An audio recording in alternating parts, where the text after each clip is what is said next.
Morning everyone, welcome back to my channel PN লাইফস্টাইলে সবাইকে অনেক স্বাগত ভালোবাসা জানাচ্ছি। যেখান থেকে আমার এই ভিডিওটা দেখছো তাদের সবাইকে জানাই ধন্যবাদ। সবাইকে রিকোয়েস্ট করব পুরো ভিডিওটা দেখবে, আশা করি তোমাদের সবার ভালো লাগবে। আর অবশ্যই প্লিজ ভিডিওটা দেখার পরে অবশ্যই একটা যদি ভালো লাগে তাহলে লাইক সাবস্ক্রাইব করে দিও। এই যে ঘুম থেকে উঠে ব্রাশ করে বলতে সকালবেলা ঘুম থেকে উঠেছি, উঠে অফিসে রান্না করেছি, ছেলের টিফিন, ছেলে স্কুল যাবে তার টিফিন রেডি করেছি, রেডি করে দিয়ে তারপর ছেলে স্কুল গেল, আমার বর গেল অফিস, তারপরে বাড়ি ফিরে এসে ব্রাশ করে আর এই যে কাজে লেগে পড়েছি। মানে এই যে যা কাজ নিত্যদিনের মানে যখন ও আমার বর অফিসে যায় তারপরে ছেলে স্কুলে যায় তখন মানে যখন তাড়াহুড়োর সময় বাইরে বেরোয় তখন মানে তো একদম সব মানে লণ্ডভণ্ড হয়ে যায়, এদিক ওদিক হয়ে যায় সব, মানে যা হয় আর কি, এদিক ওদিক এলোমেলো হয়ে যায়। তো সেজন্য আবার সব কিছু পরিষ্কার করে গুছিয়ে বাগিয়ে রাখছি। একটু ঘরের অবস্থা তো আগে এই দেখলে একটু অগোছালো, মানে যা হয় আর কি, সকালবেলা যখন বেরোয় তখন একটু তাড়াহুড়োর চোটে একটু হয়ে যায়, এলোমেলো ওলট পালট হয়ে যায়। প্রথমেই আগে এই যে বেডটাকে গুছিয়ে নিচ্ছি। তবে আমি তোমাদেরকে জানিয়ে রাখি, আমরা এই যে বাড়িটায় থাকি এটা কিন্তু আমাদের নিজেদের বাড়ি নয়, এটা হচ্ছে আমরা ভাড়া বাড়িতে থাকি, রেন্টে থাকি। আর ভাড়া বাড়িতে থাকা যে কতটা মানে কষ্টকর আজকালকার যুগে, মানে এত টাকা ভাড়া দিয়ে মাস গেলে শুধুমাত্র যারা থাকে তারাই জানে। কিছু একটা যদি করতে যাই, ধরো মানে ভাড়া বাড়ি তো মানে কিছু একটা করতে যাই যে অ্যাকোয়াগার্ডটা লাগাবো বা যা হোক কিছু করবো, তো সব কিছুতেই মানে পারমিশন নিতে হয় মালিকের পারমিশন ছাড়া তো আর, এটা তো মানে শুধু আমার ক্ষেত্রেই নয় সবার ক্ষেত্রেই হয়তো মানে একটা তো রুল রেগুলেশন থাকে, তো সেজন্য হয়তো মানে এরকম কিছু করতে গেলেই আর কি পারমিশন নিতে হয়, যেটা নিজের বাড়িতে হতো না। মানে নিজের বাড়িতে ধরো কোথাও কিছু একটা নতুন প্ল্যানিং করে এখানটা কিছু করার মানে ইচ্ছা, সেরকম করার জন্য কারোর কাছ থেকে মানে কোনো পারমিশন নিতে হয় না, কিন্তু যেটা ভাড়া বাড়িতে সেটা হয় না। আর এদিকে আমার বিছানাটাও গোছানো হয়ে গেছে। আর এটা কি হয়েছে দেখো, কালকে রাত্রিবেলা মাছ ভাজছিল, মাছ ভাজতে তেলটা এমন এসে ছিটকে পড়েছে, সে ফটফটি দিয়েছিলাম এমন ছিটকে পড়েছে, যদিও মানে সরে গেছি, সাইড হয়ে গেছি, তবুও একবার উল্টাতে গেছি, এমন ছিটকে পড়েছে পুরো একদম মানে ফসকা ফসকা, কত জায়গায় কালো কালো কেমন একটা হয়ে গেছে দেখো। এত কষ্ট হচ্ছিল, এত জ্বালা করছিল, সঙ্গে সঙ্গে যদিও মাজন জল দিয়েছিলাম যার জন্য ফসকাটা পড়েনি। আর এখানে আমার ছেলের বইগুলো থাকে সেগুলি একটুখানি গুছিয়ে নিচ্ছিলাম। প্রতিদিন তো গোছাতেই হয়, প্রতিদিন ছেড়ে মানে প্রতিদিন কতবার করে গোছাতে হয় তার ঠিক নেই, কারণ পড়তে যায়, স্কুল যায়, ঘরে পড়াশোনা করে, তখন তো একটু ওলট পালট এদিক ওদিক হয়েই যায়, এটা তো স্বাভাবিক, এটা তো হবেই। যার জন্য এখানটা সবসময় গুছিয়ে রাখতে হয়। কারণ আমার বই অগোছালো একদম ভালো লাগে না, বই খাতা পরিষ্কার পরিচ্ছন্ন টিপটপ গোছানো থাকবে, আমার এটাই ভালো লাগে। আর এই যে ছেলেটার বইগুলো গুছিয়ে নিয়েছি।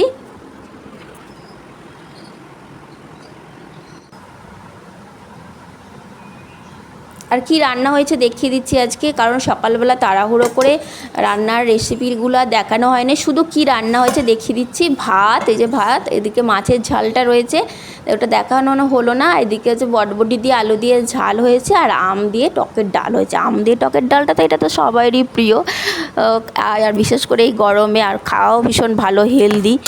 আর এই মানে এর একটা মিনি ভিডিও, ছোট ভিডিও আমার ভিডিওতে আছে, আমার ফোনেতেই আছে। আর এটা হচ্ছে আমার একটা লং ভিডিও, পারিনি মানে ওটার শর্টেতে যায়নি, ওটা দেখলাম লংয়েতেই চলে গেছে। আর এই যে এটুকুনি হয়েছিল আজকের মেনু, দুপুরে লাঞ্চ মেনু। তবে ভাত এখনও খাইনি, কারণ ছেলেটা স্কুল থেকে আসবে, তারপরে আর এই যে বরকে একটুখানি তরমুজও দিয়েছিলাম, সেজন্য তরমুজটা কাটা রয়েছে। তরমুজটা কিন্তু সত্যিই ভীষণ সুন্দর, মানে দেখতে কি সুন্দর দেখো, আর মানে খেতেও খুব মিষ্টি ছিল। আর তারপরে যেহেতু আমার ছেলেকে ফ্রুট টিফিন দিতে হয়, মানে টিফিনে কিছু একটুখানি ফল দিতে হয়, সেজন্য আজকে তরমুজ দিয়েছি আর বরকেও একটুখানি কেটে দিয়েছি। আর এই যে বাকি অংশটুকু ছিল সেটা দেখিয়ে দিলাম কি রান্না হয়েছে আর কি ফল আজকে আগের দিন দেখছিলাম কেটেছিলাম সেটা দেখিয়ে দিলাম। বলছে তরমুজের এই যে বীজগুলো খাওয়া, তরমুজের এইগুলো একটা নাকি ভীষণ ভিডিওতে আমি উপকারী, দেখছিলাম দানাগুলো। আগের দিন, তরমুজের বলছে নাকি জানি এরকম না আমি ঠিক, বীজগুলো তবে দানাগুলো খাওয়া সমেত খেতে মানে কিরকম একটা উপকার লাগে ভালো, দানাগুলো, কিন্তু দানাগুলো সেজন্য খেতে ফেলাও কিরকম একটা মুশকিল, আবার লাগে ভেতরে না। যা দানা থাকে। আর এই যে একটা মশারি পেতে ছিল সেটা একটু ঢাকা দিয়ে দিলাম, কারণ ফ্রিজ থাকলে কোনো ব্যাপার মানে নয়, ফ্রিজে অনেক ভরে দিলাম। ফ্রিজ নেই, অনেক বলছি, যেহেতু এখানে ফ্রিজ অনেক নেই তরমুজ তো সেজন্য নিইনি, একটুখানি তরমুজ নিয়েছি। কি করব, এটাই ঢাকা দিতে অনেক হচ্ছে। বড় নিইনি, কারণ আর আগের দিন তারপরে অনেক একটু বড় রেস্ট নিচ্ছিলাম, দেখলাম ভীষণ যে এখনো টাইম হয়নি, ছেলেকে স্কুল অনেকটা থেকে আনতে নষ্ট যাওয়ার হয়েছিল, এখনো টাইম সেজন্য হয়নি, তো বড় ভাবলাম নিইনি। যে একটু ফ্রিজ রেস্ট থাকলে নিই, ঠিক আছে। সেজন্য একটু রেস্ট নিচ্ছিলাম। আর আগের দিনের এই যে জামা কাপড়গুলো ছিল এখানে জানালায় মেলে দিয়েছিলাম, কারণ বারান্দায় আমার না সব জামা কাপড় ধরে না গো, আর ওইটুকু বারান্দার মধ্যে, যার জন্য আমাকে জানালায় দিতে হয়। আর জানালায় দিই কারণ এই জানালাতে ভালো রোদও আসে, প্রচণ্ড রোদ আসে বেলার দিকে, মানে দুপুরের দিকে এত রোদ আসে, প্রচুর রোদ আসে। মানে জানলা, যেহেতু আমাদের পর্দাও লাগানো নেই জানালাতে, সেই জন্য না জানলাটার মানে অফ করেও, পাল্লাগুলো বন্ধ করে অফ করেও মানে রোদের এর ভাবটা ঠিক আসে। এই জন্য এখানেই দিয়ে দিয়েছি। এই যে আমার একটা টব, তারপরে আমার বরের একটা বারমুন্ডা, এগুলো সব দিয়ে দিয়েছি এখানে, গামছা, মানে যেইগুলো ভিজে ছিল, যেগুলো শুকনো হয়নি সেইগুলো দেখলাম এখানেই দিয়ে দিয়েছি। আমি এখানে দিই জানালায়, জানো তো, কারণ বেশ ভালো, যেহেতু রোদ আসে, রোদ না থাকলেও একটুখানি হাওয়াও তো পাবে, আর প্রচণ্ড মানে হাওয়া ছেড়ে প্রচুর রোদও আসে। আর তারপর আমি এই যে ঘরদোরগুলো ভালো করে পরিষ্কার করে ঝাড়ু দিয়ে নিলাম, দিয়ে আর এই যে এইখানে সবজির কাছে দেখছি কি সবজি এনেছি একটুখানি, কালকে একটু কি সবজি এনেছি দেখিয়ে দিচ্ছি। কালকে এনেছি এই যে দুটো কাঁচকলা নিয়েছি, উচ্ছে নিয়েছি, শসা, বিট, গাজর, আমলকি নিয়েছি অল্প করে 10 টাকার, আর এইগুলোই নিয়েছি, আর কিছু নিইনি, কালকে রাত্রিবেলায় নিয়ে এসেছি। আর সকাল বটবটি, যে বটবটি নিয়েছি, আম নিয়েছি, যে কাঁচা আম, কারণ আমাদের কাঁচা আম দিয়ে টকের ডালটা খুব খাওয়া হয়, কারণ আমার বর খুব ভালোবাসে, আমারও ভালো লাগে আমের ডালটা। আর তারপরে এখানে কিচেনে চলে এসেছি, কিচেনটা পরিষ্কার করতে।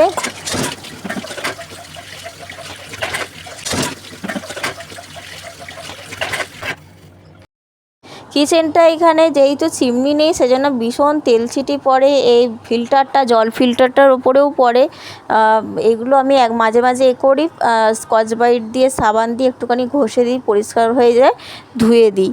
আর টাইলসগুলো প্রতিদিন পরিষ্কার করা হয় না, টাইলসগুলোও তেল ছিটি হয়, কারণ যেহেতু চিমনি নেই না, সেজন্য। চিমনি থাকলে এতটা হয়তো মানে হতো না, এতটা মানে তেল চিটচিটে হতো না। আর প্রতিদিনকার কাজ যদি প্রতিদিন করে নেওয়া যায় না, তাহলে মানে কাজটা মানে ঘরদোরও সব পরিষ্কার পরিচ্ছন্ন থাকে, প্লাস আমার কাজও অত চাপের হয়ে যায় না, মানে সেটা বলছি। যে যদিও ঘরদোর কে কেমন করে পরিষ্কার করবে, গোছাবে, সেটা যদিও যে যার নিজস্ব ব্যক্তিগত ব্যাপার অবশ্যই, তবুও আমি বলছি, মানে আমি যেটুকুনি বুঝি যে প্রতিদিনকার জিনিস, যেখানের জিনিস সেখানে রাখা, শুধু একজন নয়, সবাইয়ের যদি এরকম অভ্যাস থাকে, যেখানের জিনিস সেখানে এসে রাখা হলো, বা কোথাতে বাইরে থেকে আসা হলো, এসে ব্যাগটা কোথায় থাকবে, সে ব্যাগের জায়গায় ব্যাগটা থাকবে, চাবিটা চাবির জায়গায় থাকবে, বোতলটা বোতলের জায়গাতেই থাকবে, এরকম করে সবাই যদি একটুখানি অ্যাক্টিভলি কাজ করে, তাহলে আর ঘরদোরও অতটা নোংরা হয় না, তাই না? আর হচ্ছে সঙ্গে সঙ্গে যদি ধরো যেই জায়গাটা একটুখানি অগোছালো, ওলটপালট, এদিক ওদিক হয়ে গেল, সঙ্গে সঙ্গে যদি একটুখানি ঠিক করে নেওয়া যায়, তাহলে আর মানে সবসময় ঘরদোর পরিষ্কারও থাকে, আর নোংরাও মানে অগোছালো, ওলটপালটও লাগে না অতটা। তাই না? আর ঘরদর পরিষ্কার পরিচ্ছন্ন রাখলে শুনেছি লক্ষ্মীশ্রী বজায় থাকে, মানে লক্ষ্মীর আবির্ভাব ঘটে। কারণ লক্ষ্মী তো আমাদের মানে পরিষ্কার পরিচ্ছন্ন এই সমস্ত জায়গাতেই তো লক্ষ্মীর স্থান। আর এইটা হচ্ছে ঘর মোছার আমার বালতি। এই যে ঘর মোছার বালতিতে আমার একটুখানি এই যে লাইজল নিয়ে এসেছিলাম, একটু লাইজল দিলাম। আর আমি না অনেকটা মানে বেশি বেশি ফিনাইল দিয়ে না ঘর মুছি। আমার একটা অভ্যাস, প্রত্যেক দিন জামা কাপড় কাচা, মানে আমার কাচাটা তো আমার প্রত্যেক দিন রেগুলার থাকে। যে জামাটা একটুখানি ধুয়ে দিলাম তা নয়, মানে ধোবো এরকম মনে হয়, ধোবো একটুখানি সফেদ দিয়ে দিই, একটুখানি সফেদ দিয়ে কচলে নিলাম, হয়ে গেল। তারপরে চান করে সিঁদুর পরে আর মুখে একটা ক্রিম মেখেছিলাম, মেখে একটুখানি বাইরের দিকে গেছিলাম। আর এত গরম রোদ, এসে মুখটা পুরো ঘেমে পুরো কীরকম একটা ক্রিমটা হয়ে গেছিলো, পুরো ভীষণ গরম, প্রচণ্ড। আমি স্কিন কেয়ারে তেমন কিছুই মাখি না, শুধু একটা ফেস ওয়াশ, তাও আবার সবসময় মাখা হয় না, মাঝে মাঝে একটা ফেস ওয়াশ ইউজ করি। আর একটা যে বডি লোশন ছিল সেই লোশনটাই একটু মেখে নিই, ব্যাস। তা আবার সবসময় মাখিও না। আর এই যে তারপরে যেহেতু এখনও টাইম হয়নি ছেলেকে আনতে যাওয়ার, সেজন্য শুয়ে শুয়ে চুলটা শুকনো করছিলাম আর ফোনটা দেখছিলাম। আর দেখতে দেখতে ঘুমিয়ে পড়েছি, এমন ঘুমিয়ে পড়েছি মানে আমি বুঝতে পেরেছি যে ঘুমোচ্ছি, কিন্তু চোখটা আমি কিছুতেই খুলতে পারছি না, এমন ঘুম ধরেছে। আসলে আগের দিন রাত্রিবেলা ভালো ঘুম হয়নি না, ওই যে হাতটা ওইরকম ফসকা পড়ার জন্য যা জ্বালা করছিল, মানে এত খা খা করে জ্বালা করছিল সারা রাত, মানে সারা রাত না হলেও অনেকখানি রাত পর্যন্ত জ্বালা করেছে, অনেকটা রাত পর্যন্ত। আর তারপরে এই যে উঠে পড়েছি, ঘুমোলে হবে না, কারণ ছেলেকে আনতে যেতে হবে, টাইম হয়ে গেছে। সেজন্য চুড়িদারটা পরলাম, পরে রেডি হয়ে গেলাম। রেডি বলতে শুধু চুড়িদারটা পরেছি, পরে আর এই যে রেডি হয়ে গেলাম। এবার যাব ছেলেকে আনতে। বাইরে এত গরম, মানে এত ভীষণ গরম, মাঝে মাঝে ওড়নাটা মুখে তো বেঁধে নিই, মাঝে মাঝে মাথা দিয়ে, আবার সবসময় বাঁধাও হয় না কো। আর ভীষণ গরম, ভীষণ। ছেলেকে নিয়ে এসে তারপরে একসাথে দুজনে লাঞ্চ করব, কারণ একা একা ভালো লাগে না কো। সেজন্য ছেলে আসবে, ছেলেকে খাওয়াবো, আর খাইয়ে তারপরে আমি ভাত খাবো। আর সকালবেলা রান্না বান্নাটা একটুখানি যে শেয়ার করব, যেহেতু আমার বড় কোনো ট্রাইপড নেই, এক হাতে ধরে ধরে, মানে ছোটো একটা ট্রাইপড আছে, শুধু জাস্ট ওই একটা ট্রাইপডকে, ছোটো একটা ট্রাইপডকে ধরে যা হোক করে মানে ভিডিও করি। সেজন্য ওই যে বড় স্ট্যান্ডওয়ালা ট্রাইপড থাকলে ওটা এক জায়গায় দাঁড় করে দিলাম, সেট করে দিলাম, দিয়ে আর ভিডিও করাই যায়, কোনো ব্যাপার না, যেটা সবাই দেখি।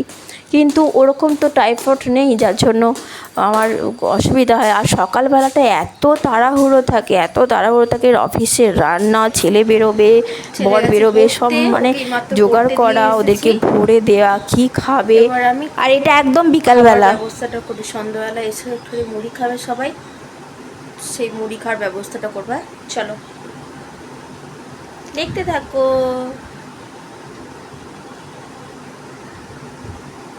আজকে অনেকটা লেট হয়ে গেছে পড়তে দিয়ে আসতে, কারণ ম্যাডাম যেতেই ম্যাডাম বলছে এত লেট কেন আজকে। আমার ছেলে বলছে ঘুমোচ্ছে। সন্ধ্যাবেলা সবাই মুড়ি খাবে, সেজন্য কুটছিলাম একটু শসা, একটু গাজর, আর কিছু না, ব্যাস এটুকুনি। চানাচুর আছে, চানাচুর শসা গাজর দিয়ে সবাই এসে মুড়ি খাবে, সেজন্য একটুখানি কুটছিলাম। ছেলেকে টিউশনিতে দিয়ে এসেছি, ওকে আবার আনতে যেতে হবে, একটু পরে আনতে যাব। ততক্ষণে আমি এইগুলো ভাবলাম যে জোগাড় করে রেখে দিই, এসে তো মুড়ি খাবে, তাতে করে আমি সঙ্গে সঙ্গে ওদেরকে এসে মুড়িটা দিতে পারি, আর একটুখানিও মানে অপেক্ষা করতে না হয়, তাড়াতাড়ি করে খেয়ে দিয়ে তারপর আবার পড়তে বসবে। মানে এইরকম ডেইলি রুটিন, মানে মানে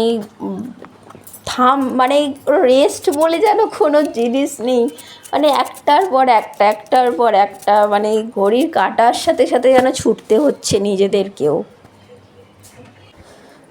এই যে তারপরে জলের বোতলগুলো ভরলাম, অনেকগুলো জলের বোতল ছিল, সে জলের বোতলগুলো ভরলাম, ভরে টোরে সব রেডি করে, যেটুকুনি জায়গা একটুখানি গোছানোর বাগানোর ছিল, কাজ ছিল, বাসন কোসন সেগুলো করে, দুপুরবেলার বাসনগুলো ধোয়ার ছিল, তারপরে আবার বেরিয়েছিলাম। একবার খবরটা দেখি কি বলছে।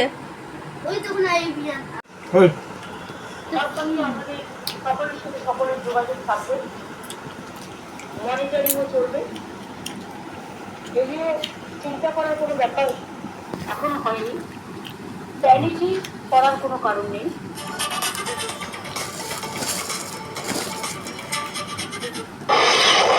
9 terrorist camps were targeted. এখন বাজে রাত্রি 10:05, এখনো 10:05 বাকি আছে, আর প্রচুর ঝড় দিচ্ছে, ঝড় উঠেছে।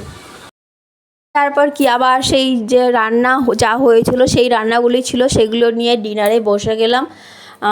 ডিনার করে ব্যাস ঘুমোতে চলে গেলাম সবাই মিলে।